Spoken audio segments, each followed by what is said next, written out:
এই জীবন মঞ্চ আর নিচে সবকিছুই হবে খালি গালে গা প্রাণ খুলে গা দিবান্বিতা।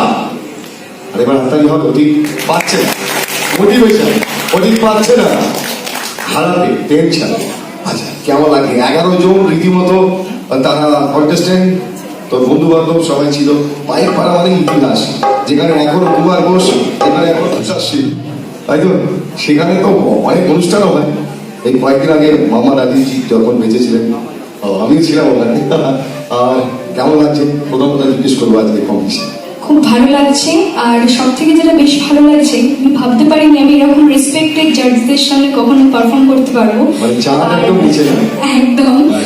তাদেরকে আমার অনেক প্রণাম প্রথমেই। আর এই সব লেজেন্ডারি মিউজিশিয়ান যাদেরকে আমরা শুনি শুধু টিভির পর্দায়, আজকে তাদের সাথে গাইছি, এটাই ভেবে এটাই অনেক মেরামত করা যায় ওনাদের মতো মিউজিশিয়ানরা। এই সুযোগটা করে দিয়েছে গাড়িকা প্ল্যাটফর্ম, এবং এই সুযোগটা তিনি করে দিয়েছেন। তিনি অবশ্যই এই চিন্তা ভাবনাকে মস্তিষ্ক প্রস্তুত যান।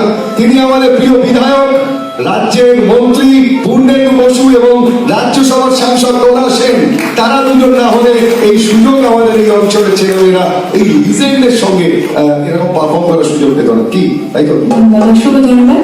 আচ্ছা গান তো করবো, কি গান করি?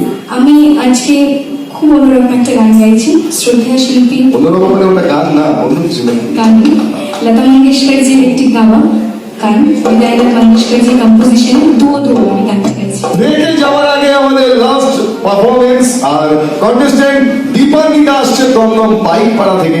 দীপান্বিতা দাস এবার আমাদের ব্রেকে যাওয়ার আগে শেষ প্রতিযোগী।